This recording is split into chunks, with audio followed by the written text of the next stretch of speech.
لن نحيد أبدا لن نحيد أبدا لن نحيد عن خطى الإيمان دربنا درب قويم دربنا درب قويم بالهدى القرآني سائرون في طريق الحق يا جند الله سائرون في طريق الحق يا جند الله جند الله جند الله. Assalamu alaikum wa rahmatullahi wa barakatuh, brothers and sisters. This is my first video on this channel, so welcome.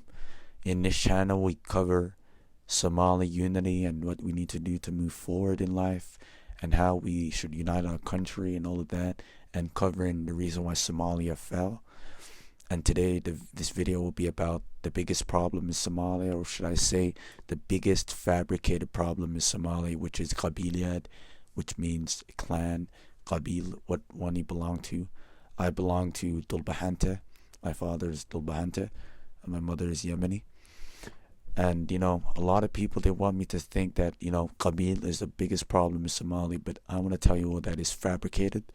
Back then we all lived coexistently, peacefully. We had Qabils, it even says in the Quran we have made clans to distinguish other human beings from. That is not the biggest problem, and they want us to think that. The biggest problem was actually this SNM, the Somali National Movement. And you may be asking what that is. I know this, I'm speaking English, I'm doing this to reach out to the Western Somalis, the ones who have been brainwashed. The SNM was a movement created by people who belong to the Isaac clan. Now, am I saying that the Isaac clan are the reason of the downfall of Somalia? No. It is actually the West, because if you look deep in the cracks, you realize that all of these rebel groups are funded by the West, and especially our neighboring enemy, which is Habashia, Ethiopia, which is occupying the region of Somalia called Ogaden, and the Ogaden clan resides over there. And, I just feel bad because now, people have been brainwashed in the motherland, and here in our homeland they have been brainwashed, and in the West they haven't been brainwashed. In our homeland they think that their Qabiya destroyed this and that, but the truth is it was the CIA who destroyed it, along with the Habashia, who supplied weapons to these so-called liberators of Somalia, who were actually there to destroy it and what we created, because Siad Barre was a strong man. Am I saying that it was a really good man? Yeah, I'm saying it was a good man, but am I saying that it was a saint? No. He actually had a lot of problems that I want to point out, and one of the problems was secularism. To think that you dictate what the people should do is very, very bad, because there's a Quran and there's hadiths and sunnahs, and we should have stuck by that. But I feel like Siad Barre was realizing that mistake, and they knew that, so they decided to turn on him. And it's very sad seeing the state of Somalia right now. And the map of Somalia right now is fake. They think that Somalia is this one country, is united. No. There's little faction governments that have split us apart. And if ever we had an Ado trying to defeat us, we would never be able to defeat them, because we're not united. We don't have a military that is good enough or capable enough. And it's very, very sad to see all of this. And I want to tell you, brothers and sisters, if you're anywhere in the West or even in Somalia, the Qabil is not the biggest problem. The biggest problem is that these thugs, these crooks, have decided to infiltrate our country and decided to corrupt it from the ground up. And now they're using a younger generation with this crap about Somaliland, Puntland, Jubiland, whatever crap that they want. You stick to this, you stick to that, but the truth is we're one. We're Somali win.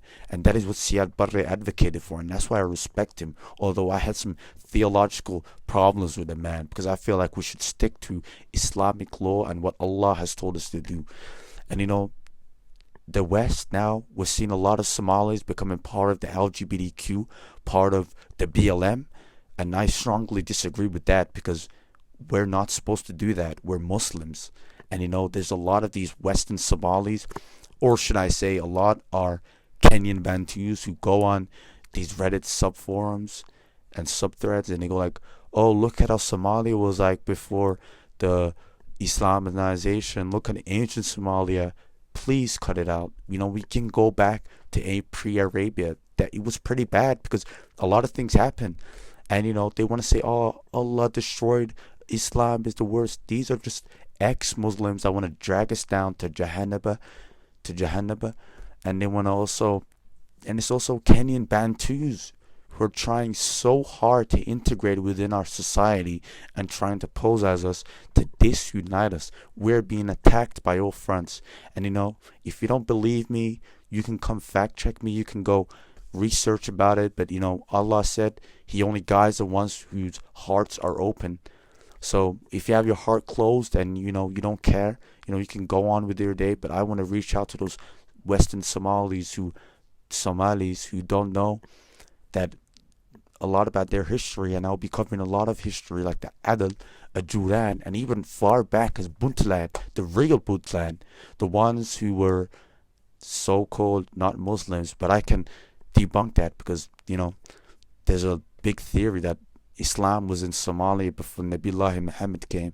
And before you say, Islam was created by Nabiullah Muhammad, no, Islam means submission to God.